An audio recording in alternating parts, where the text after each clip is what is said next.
Otherwise it is continuous, right? So if the variable is continuous, then how long you will go on writing the states here? That's a big trouble. Okay, in spite of writing all the values, there will be values in between two values, and there will be values in between the two values, and this will continue. So you cannot use the tabular approach there. Okay, all the things which we have learned will have to be properly mapped in the approach which we will be seeing for three problems. In three problems coming ahead, you will have to see how the stage is to be written, how the state, how the alternative, how the written, how the optimal written is to be mapped accordingly, right? So let us look at our first problem for this purpose, right? Now the problem number 1. Maximize z equal to x1 into x2 into x3. Maximize the product of three variables subject to sum of three variables x1 plus x2 plus x3 is equal to 27. This probably might be a formulation for the problem in which you are given the rod of length 27 meters and it is to be cut into three pieces. Okay, that means sum of the length of three pieces is 27 meters and the product of their length is to be maximized.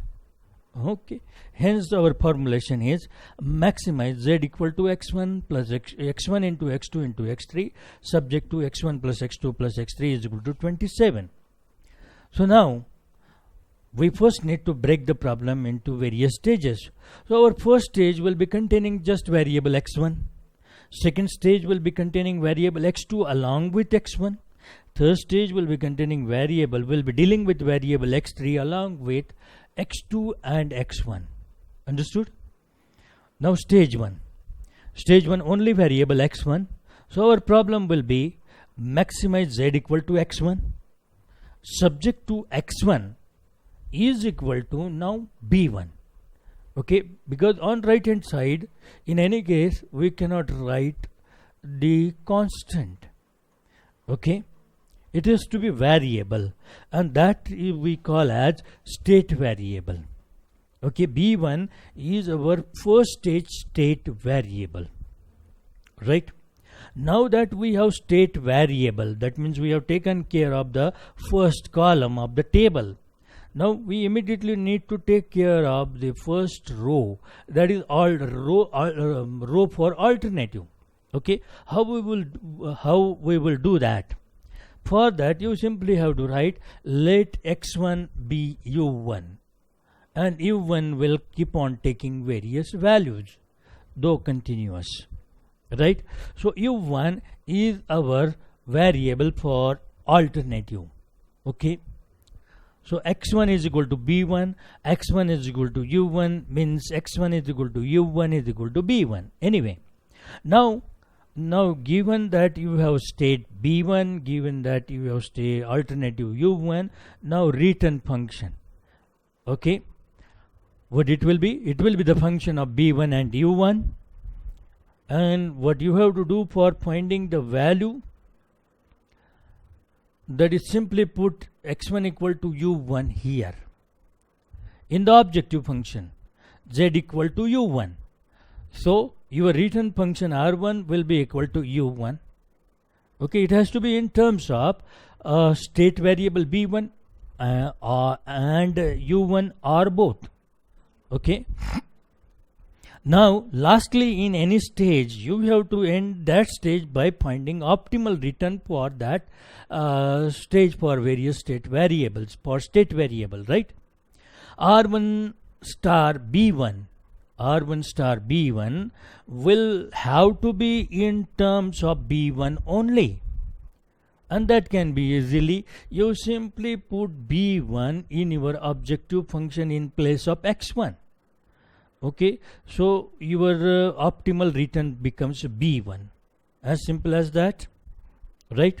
So you got optimal return. Your optimal return has to be function of state variable only. Return, however, is the function of state variable as well as alternative variable for alternative, right? Okay. Now our first stage is over. Now we'll be going to second stage. Now second stage will be containing two variables, basically x2 and along with x1, which we have taken care of in the previous stage. Okay. So my problem now becomes maximize z equal to x2 into x1. I am writing variable x2 along with x1, right? x2 first and then x1 next, right? Subject to x2 plus x1 is equal to b2. b2 is the state variable for second stage, right? Now here you just follow the cursor. Okay, this was the problem which I have already dealt in previous stage. Okay, this is my previous stage problem. Okay, this is the subset of my second stage problem, right? Clear? And the variables which I have written are in reverse style, the style in which I am dealing, the sequence in which I am dealing them. In that sequence I am writing. Okay, x2 is new, x1 was already dealt. Okay, you also will have to write them in this way. And it was because of that I was able to demonstrate you that this is the subset of previous problem. Right.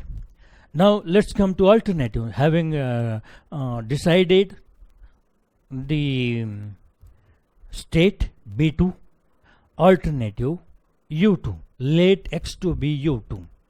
Okay. Now one thing, x2 be u2, one new thing will start coming from second iteration onward, that is remaining value of state for previous stage. Now that I have consumed u2 for x2 and I know b2 is the state variable, isn't it? What remains for previous stage is b2 minus u2. This is the value of state remaining for previous stage, b2 minus u2, right? Now that I know the value of state remaining for previous stage, I can find the optimal return from previous stage for it. Optimal return from previous stage means R1 star, because this is second stage and previous stage was 1, stage 1. So R1 star for remaining value of stage, that is R1 star for B2 minus U2. Now I know R1 star for B1 was B1, so R1 star for B2 minus U2 is B2 minus U2 itself, right? Now that I have obtained the optimal return for previous stage, I am in position to write the optimal return for this stage. Not optimal return, just simply the return.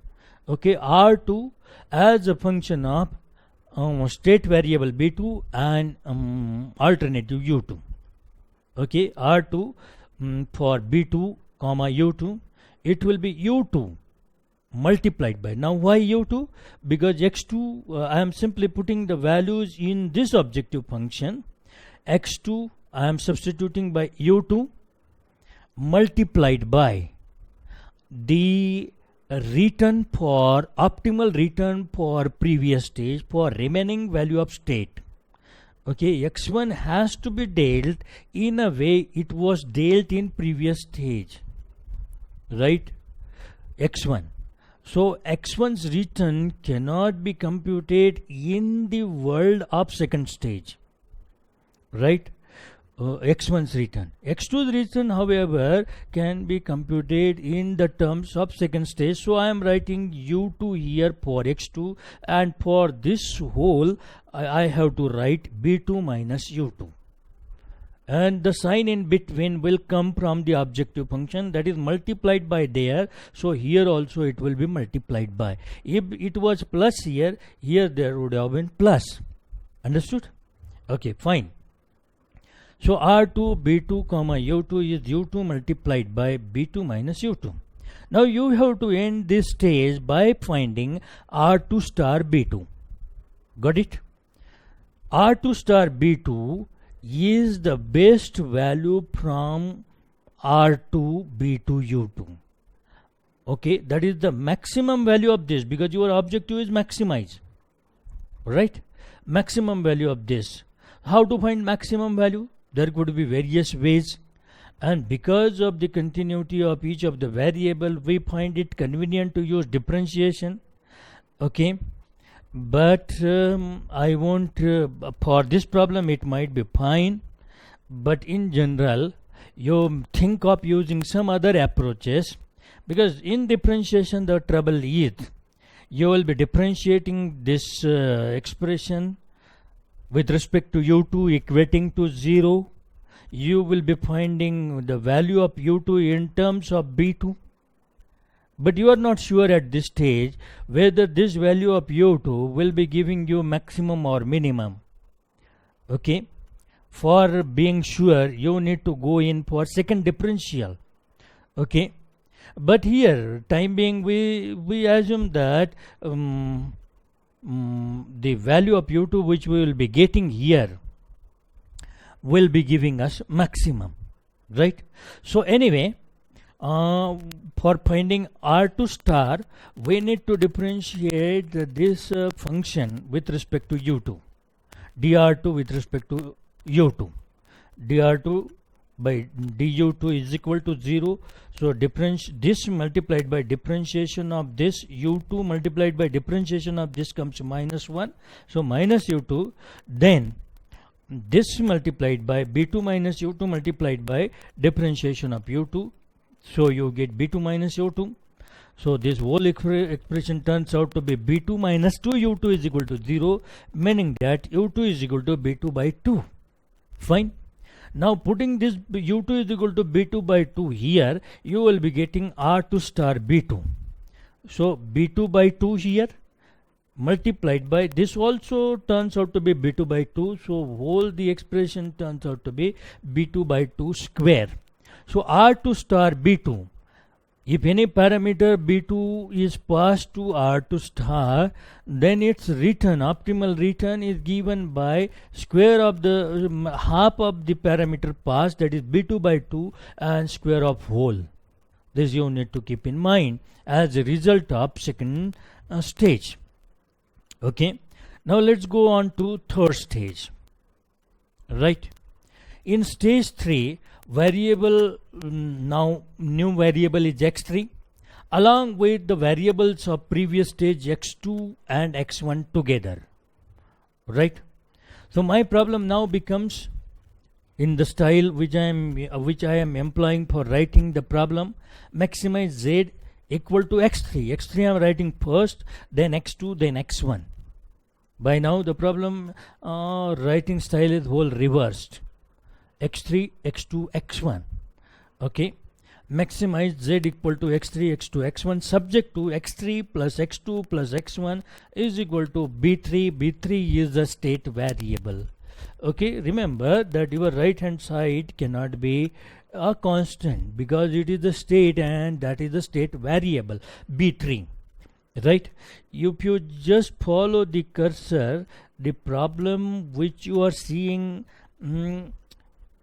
inscribed in this cursor area, dotted area, is the previous stage problem. Right, so return for this will have to be computed in the formalities of previous stage. Right, in the approach established in previous stage. Right, now that we have state variable here b3, you will now need to have the alternative. Okay, alternative. For that, let x3 be u3. Fine. Now remaining value of state, like we did in second stage onwards, every time you will have to find remaining value of state. Okay, so total value of state in third stage was B3, out of which U3 you have consumed for X3, variable of this stage. U3 you have substituted X3 as U3. So value remaining for previous stage is B3 minus B3 minus U3, right? Right. Now we are ready to find the optimal return for the remaining value of state, right? For the remaining value of state, we know how the optimal return from previous stage was computed for B2. It was B2 by 2 whole square, if you recall, or if you see previous slide. Okay, so here for R2 star for remaining value of state B3 minus U3 will be B3 minus U3 by 2. That is half the parameter passed, square of whole. Okay, B3 minus U3 by 2 square. Alright. Now we are now equipped to write a return for third stage as the function of B3 and U3. Okay, simply put, X3 is equal to U3 here, and this previous stage, return for previous stage, we already have B3 minus U3 by 2 whole square. Fine. Now we have to find the optimal return, right, for third stage, and it is only the function of B3, right? So what we will be doing, we will be differentiating this with respect to U3. That is dr3 by du3 will be equating to 0. The purpose is to find maximum value of this alternative which gives maximum value of this. So we will be differentiating. So see how we differentiate.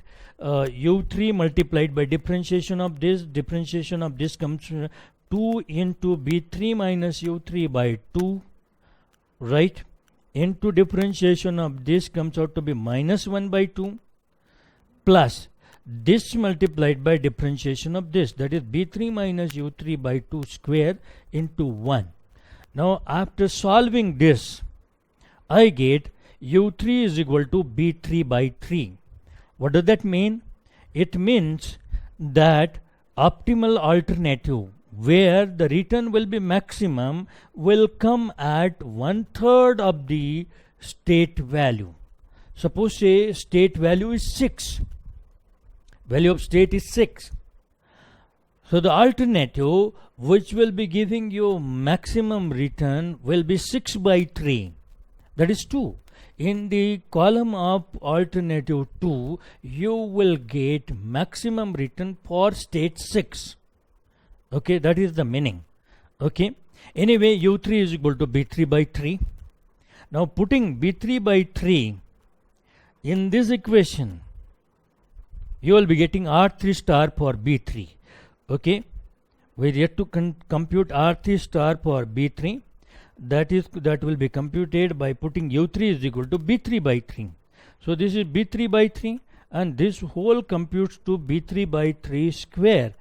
So total comes to B3 by 3 cube. I am skipping the computations for you, right? You don't simply listen this video. What you need to do is take a pen and paper, keep on writing whatever you are seeing on the in the transparency or whatever I am explaining, because more than my explanation, your notes will be helping you, right? And while you will be doing that, you will be doing these computations also. Anyway, R3 star B3 come B3 by 3 cube. Now B3 I know to be 27. Okay, I was not knowing B2, I was not knowing B1, but I know B3 from the problem. It is 27. So R3 star 27 will be 27 by 3 to the power 3. This comes 9 to the power 3, that is 729. So I have came to know the value of objective function, that is x1 into x2 into x3. This is the maximum. But I am yet to know the value of x3, x2 and x1 individually. But I know, now I will be starting to backtrack. I was required to backtrack in tabular approaches also. Same kind of backtrack I'll be doing here. I know x3 is equal to u3. Okay, x3 is equal to u3, and u3 I have established equal to b3 by 3 for optimal. b3 I know 27 by 3, so x3 comes equal to 9. Now I will go backward. I'll be finding the value of b2 now. That is the state value remaining for previous stage. b2, how can I find it? It is b3 minus u3. b3 is 27, u3 is 9. Just established. So state value remaining for previous stage is 18. That is b2. Now x2 is equal to u2. In stage 2 you know u2 is equal to b2 by 2 for optimality. b2 is known to be 18. Just here 18 by 2 therefore is 9, and that is the value of x2. Now once again I'll be going to backtrack in the first stage. So what is the value of b1? That is the state value remaining for previous stage, means now first stage. Okay, first stage. What does that mean? First stage will be b2 minus u2. b2 minus u2. Value remaining for first stage b2 minus u2. This you will be knowing from the computations in second stage. b2 minus u2. b2 is 18 and u2 is 9. So b1 comes out to be 9. Okay. And in first stage you know that x1 is equal to u1 is equal to b1 is equal to 9. Okay, so the solution to this problem is x1 equal to 9, x2 equal to 9, and x3 equal to 9. Okay, that means all the components equal. Suppose say there would have been the problem would have been maximize x1, x2, x3, x4 subject to x1 plus x2 plus x3 plus x4 equal to 27. What would have been your answer? Your answer would have been every component, that is x1 is equal to x2 is equal to x3 is equal to x4, would have been 27 by 4. Okay. This is means if you want to maximize the product of constituents, all the constituents whose sum is given to you equal to some quantity, say L, you have to break the L into equal parts.